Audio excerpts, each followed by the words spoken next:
Well, for those of you who watch my Ireland videos, I think I mentioned that I've got in my mind to do a little piece about things, light being one of them.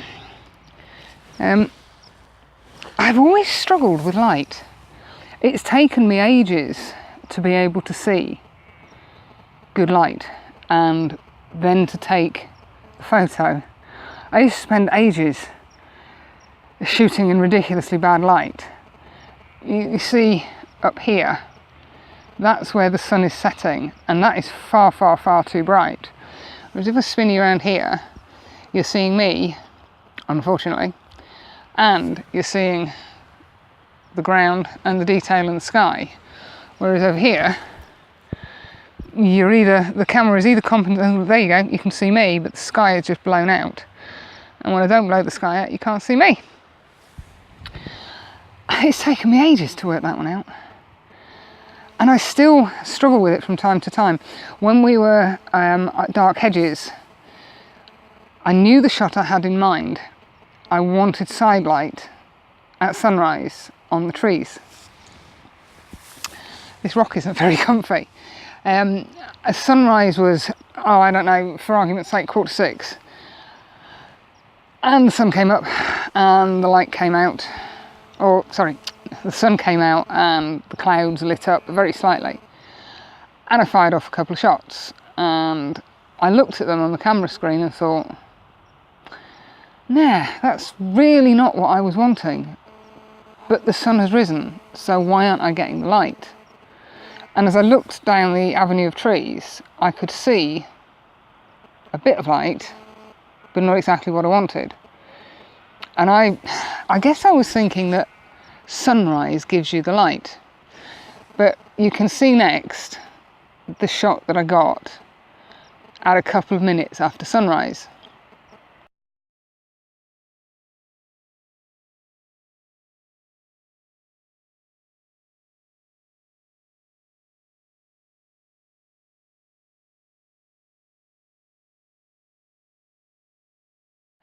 Not pretty, is it?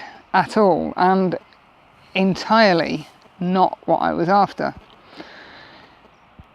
And it must have been a good half an hour, 3/4 of an hour after the sun had risen that the light actually started coming through. Now I can almost hear the professional photographers and the guys who know what they're doing saying, oh, she's being stupid, she couldn't see the light and all the rest of it. And it's like, so it makes me a bit of a numpty, and I really don't care, because I'm sure there's other people out there who suffer with similar problems. But I waited and waited while Andy went to sleep in the car because he'd had a really bad night's kip. And it came. And it was instant. It went from being dull, no contrast, flat, to illuminating the bark on the trees, bringing out all the textures, all the colours. It gave it shape, it gave it depth, and it was exactly what I was after. And as a comparison, I'll put up the shot that I got when the light had come good next.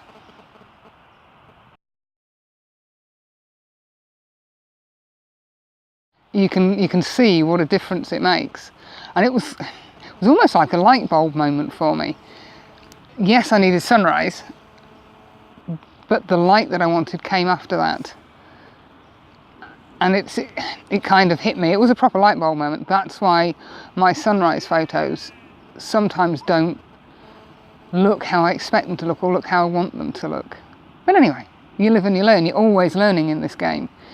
And if showing you the difference, because when I first came to Dark Hedges, I would have been happy with the first shot because I didn't know any different. But I'm so glad I waited, because the light came and I got exactly the shot I was after. And the next couple of shots are comparisons. Excuse me, I've got to stand up. Excuse me, waffling. Just sat overlooking Kelly Hall Tarn, waiting for sunset. Now, the sun's setting over there, and for love nor money, I can't shoot into the sun. I see photographers doing stunning shots with the starbursts that you get, and the coloured clouds, and they look awesome. I can't do it for love nor money. So I've given up. I work to what I know I can do. And this shot, to be fair, is not a me shot at all. I don't generally do what I call big landscapes, and that to me is a big landscape. I like the reflections, as you've just seen. I like the lone trees. That's quite a different shot for me, but I'm kind of hoping that this little cloud is going to start giving us some colour from the sun going down over there. And if I spin you around just here, there is actually a little bit of colour starting to appear up here. But anyway, I digress. Back to what I was saying. I went to Giant's Causeway, as I say, 7, 8, 9 years ago with a little point and shoot, and I was interested to see how much of a difference 7, 8, 9 years makes. And to be fair, when I look back, the photos weren't actually as bad as I remembered them being, which was quite impressive. I didn't have a tripod. I was shooting on auto. I didn't really know what I was doing. I didn't have any filters, so I couldn't do long exposures. But my God, did I have some wonky horizons, and I loved the photos at the time. But the next shot that you're going to see is one of the original ones from Giant's Causeway back all those years ago.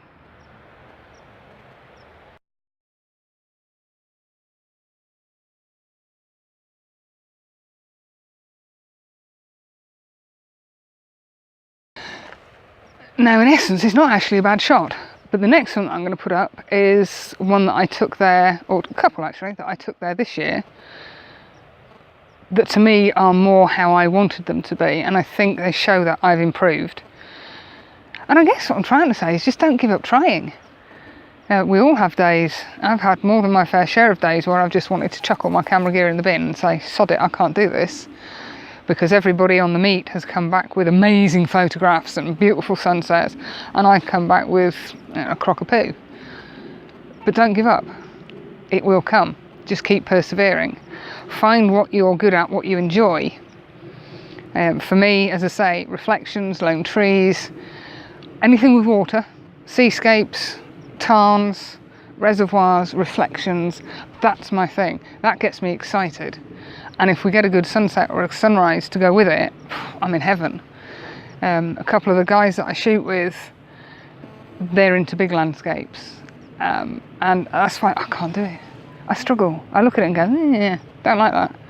And then I look at theirs and go, well, mine look that good. But I just figure work to what you're good at. And that's it, really. So hopefully you can see I've improved. Maybe someone's picked something up from this.